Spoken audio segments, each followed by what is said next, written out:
સારસાને જોડતા 7 કિલોમીટરના રોડ પર ખાડા પડી ગયા હોય અને કમરના મણકા ખસી જાય તેવા બિસ્માર માર્ગથી ત્રસ્ત સારસા અને આસપાસના ગામોના લોકો આજે સારસા ચોકડી પાસે ચક્કાજામ કરી વિરોધ પ્રદર્શન કર્યું હતું।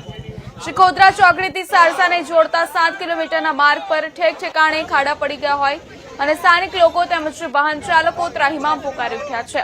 જે અંગે વારંવાર રજૂઆતો કરવામાં આવી છે। મુખ્યમંત્રી ભૂપેન્દ્ર પટેલ જ્યારે સારસા આવ્યા ત્યારે પણ રજૂઆત કરવામાં આવી હતી, તેમ છતાં તંત્ર દ્વારા રોડ નવો બનાવવામાં નહીં આવતા ખાડારાજના કારણે અકસ્માતના બનાવો, વાહનોને નુકસાનને લઈને ખાડાઓથી ત્રસ્ત પ્રજાએ આજે સારસા ચોકડી પાસે ચક્કાજામ કરી સૂત્રોચ્ચાર કરી વિરોધ પ્રદર્શન કરતા માર્ગ પર ટ્રાફિક જામ થઈ ગયું હતું।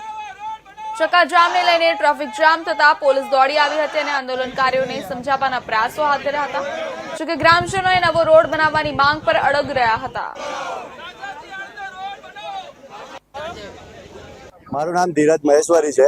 આજે જે ચક્કાજામ કર્યું છે શું થયું? સરકારને અવાજ ઉઠાવવાનો છે। હું 17 વર્ષથી આ રોડ ઉપરથી અપડાઉન કરું છું, કદી રોડ ફૂલની કર્યો નથી। રાત્રે 12 વાગે મારે સેકન્ડ શિફ્ટ હોય છે, 12 વાગે આવવાનું, અંધારું હોય છે અને આવા ખાડામાં કેટલી વાર પડતા રહી જાય। નવું સાધન 6 મહિનાથી વધારે ટકતું નથી, અહીંયા આગળ કોઈ અવાજ ઉઠાવતું નથી, એટલે કોઈ આ નિરાકરણ થતું નથી। સીએમ સાહેબ પોતે આવ્યા હતા, ઓપન હાઉસ હતું, બધાના માટે ખુલ્લી ચર્ચા હતી, ત્યારે સીએમ સાહેબને પણ આ વાત કરી હતી, પણ સીએમ સાહેબ સચિન કુમાર પટેલ સચિન કઈ માંગને લઈને આજે ચક્કાજામ કર્યું? અહીંયા સારસા ગામથી આણંદ ગામ સુધીનો જે રસ્તો છે, આણંદ સિટી સુધીનો, એક બહુ જ ખરાબ હાલતમાં છે।